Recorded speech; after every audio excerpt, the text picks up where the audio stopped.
Bupati Sidoarjo, Jawa Timur, Saiful Ilah bersama KPK resmi menahan Bupati Sidoarjo Ahmad Mudlor Ali alias Gus Mudlor.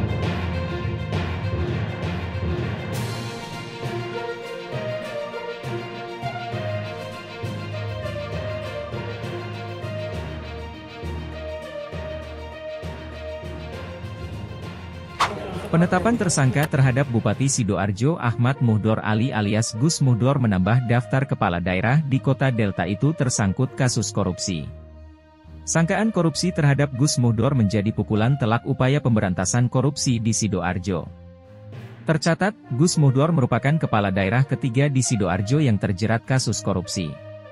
Dalam periode sebelumnya, Bupati Sidoarjo Saiful Ilah tersangkut kasus dugaan suap di KPK. Saiful Ilah diduga menerima suap senilai 600 juta rupiah terkait pengadaan infrastruktur.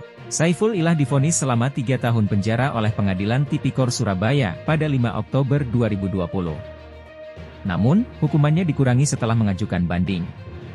Saiful Ilah telah bebas pada 7 Januari 2022. Sebelum Saiful Ilah, Bupati Sidoarjo periode 2001 hingga 2010, Win Hendarso juga tersangkut kasus korupsi kas daerah. Win terlibat pencairan uang kas daerah sebesar 2,3 miliar rupiah pada 2005 dan 2007. Win Hendarso pada 2013 divonis hukuman 5 tahun penjara dan denda 200 juta rupiah subsidiar 6 bulan kurungan. Win kemudian dinyatakan bebas bersyarat pada 18 Februari 2017. Ketiga nama itu ketika terjerat dalam kasus korupsi harus sekolah di KPK dan selanjutnya menjalani hukuman pidana di Lembaga Pemasyarakatan, Lapas. Direktur Penyidikan, Dirdik, KPK Asep Guntur mengamini krisis integritas terjadi di Sidoarjo. Padahal, KPK selalu mengingatkan seluruh penyelenggara negara, termasuk kepala daerah untuk menghindari praktik korupsi. Masalah ini kenapa kemudian terjadi lagi? Ya namanya juga kita sudah berusaha mencegah, tapi mungkin bagian itu ya kembali dilanggar. Seperti itu, kata Asep di Gedung Merah Putih KPK, Jakarta, Selasa 7 Mei. Asep menjelaskan, setiap perkara korupsi yang sudah berkekuatan hukum tetap akan menjadi bahan pembelajaran bagi penyelenggara negara.